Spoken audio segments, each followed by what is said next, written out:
Hello बच्चों, कैसे हैं आप। उम्मीद करती हूँ आप बढ़िया और एकदम मज़े में होंगे, खुश होंगे और अपनी लाइफ को एंजॉय कर रहे होंगे।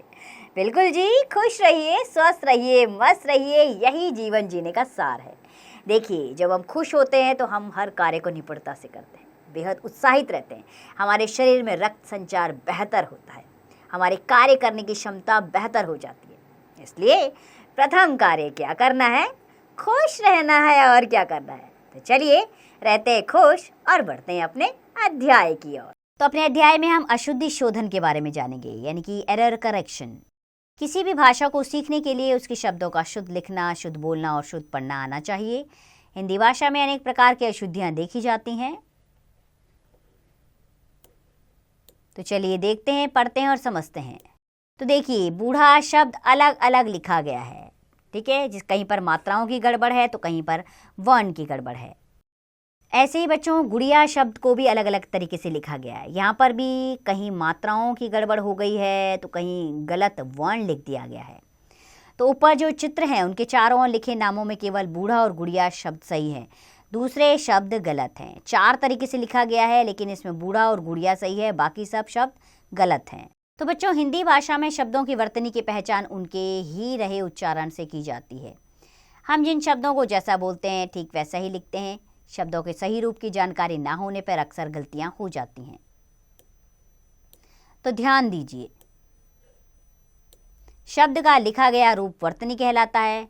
शुद्ध वर्तनी के लिए शुद्ध उच्चारण होना जरूरी है।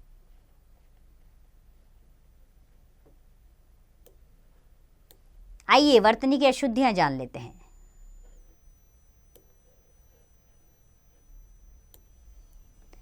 कोशिश में अंत में सौ ना आकर शो आता है। दृष्टि में द के नीचे री की मात्रा आती है। आहार नहीं होता आहार, ओ में आ की मात्रा आती है। महीना में हो में बड़ी की मात्रा आएगी। आशीर्वाद में वो के ऊपर रो आएगा। क्यों नहीं होता क्यों होता है, यो में ओ की मात्रा आएगी। परीक्षा में रो में बड़ी की मात्रा आती है। स्वास्थ्य में सो वा आधा सो थ और यो आता है। शुरू में रो में बड़े ओ की मात्रा आएगी। इसी प्रकार विद्यार्थी में थो में बड़ी की मात्रा के साथ रो आएगा। रुपया में रो में छूटा हुआ आएगा। वापस नहीं होता वापस होता है, ई की मात्रा नहीं आएगी। चिट्ठी में ठो में बड़ी की मात्रा आएगी। साधु में धो में छूटा हुआ आएगा। उज्ज्वल में दोनों जो आधे ही आएंगे। कर्म नहीं होता कर्म होता है, मौके पर रो आएगा। बारात नहीं बारात, ब और रो दोनों में आ की मात्रा आएगी। धर्म नहीं धर्म, मौके पर रो की मात्रा आएगी।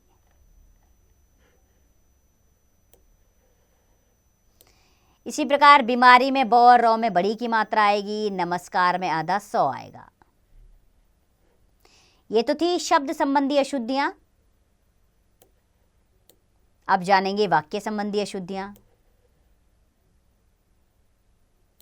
जिस प्रकार वर्णों और वर्णों की मात्राओं को सही स्थान और सही क्रम में रखने पर सही वर्ण बनते हैं, उसी प्रकार शब्दों को सही क्रम में से सजाने पर सही वाक्य बनते हैं। यदि शब्दों का सही चुनाव और सही जगह पर प्रयोग नहीं हुआ तो अर्थ का अनर्थ हो जाता है। तो कुछ अशुद्ध और शुद्ध वाक्य पढ़ते हैं और समझते हैं।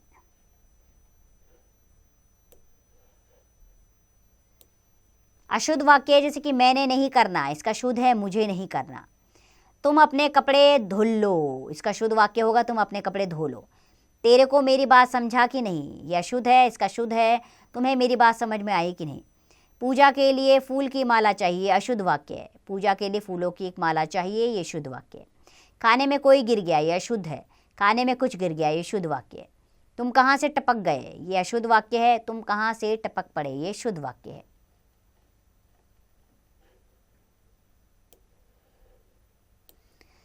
मुझे यहीं डाल दो, यह शुद्ध है, इसका शुद्ध है मुझे यहीं छोड़ दो। आपकी आवाज़ नहीं सुनाई दी, इसका शुद्ध वाक्य है आपकी आवाज़ सुनाई नहीं दी। होली दिवाली आने का, इसका शुद्ध वाक्य है होली दिवाली आया करो। क्या लोगे जला, ये अशुद्ध वाक्य है, इसका शुद्ध है क्या जल लोगे।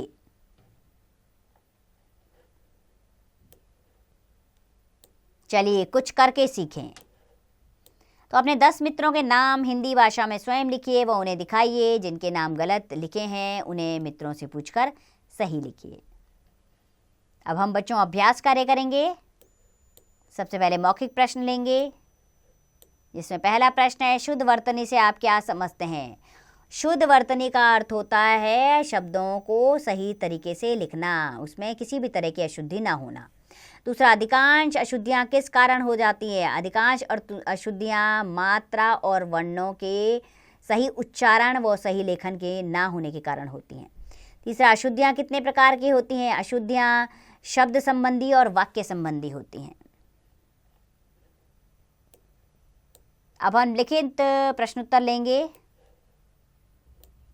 सही विकल्प चुनकर सही का निशान लगाइए। इन वाक्यों में सभी शब्द शुद्ध हैं। इस वाक्य में सभी शब्द शुद्ध हैं। मुझे 1 रुपये इनाम में मिला। 1 रुपया इनाम में मिला। 1 रुपया इनाम में मिला, ये सही है। मुझे 1 रुपया इनाम में मिला। मुझे 1 रुपया इनाम में मिला, इसमें तीसरा वाला सही है। इस वाक्य में सभी शब्द शुद्ध हैं। कृपया अतिथि की सेवा कीजिए। कृपया अतिथि की सेवा कीजिए। कृपया अतिथि की सेवा, इसमें स्पेलिंग भी देखनी है आपने, ठीक है। तो इसमें आपका दूसरा वाला विकल्प सही है।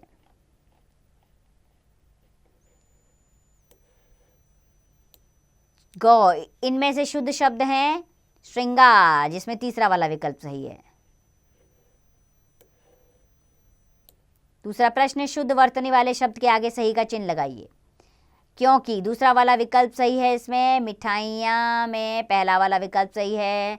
दूल्हा में पहला वाला विकल्प सही है। मजबूरी में दूसरा वाला। कुआं में पहला वाला। दृष्टि में भी पहला वाला। कुरूप में दूसरा वाला सही है। अधर में दूसरा वाला सही है। कविता में भी दूसरा वाला सही है। आटा में दूसरा वाला। नमस्कार में पहला वाला और कांटा में दूसरा वाला विकल्प सही है।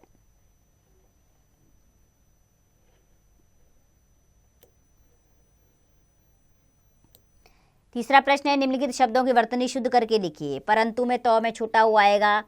करेंगे में रौ में बिंदु नहीं आएगी। पत्ती में तो में आधा तो और आएगा।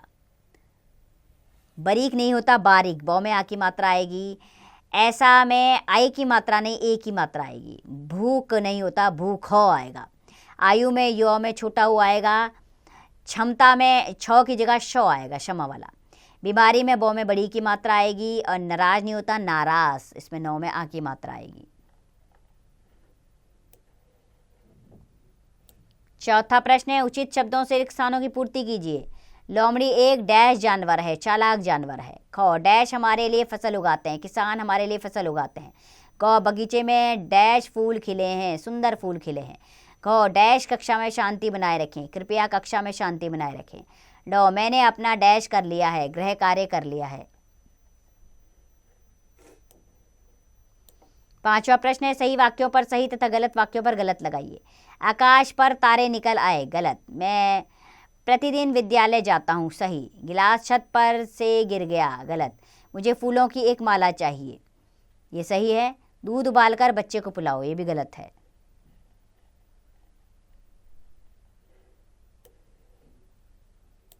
वाक्यों को शुद्ध रूप में लिखिए। तुम किधर को जा रहे हो, तुम किधर जा रहे हो।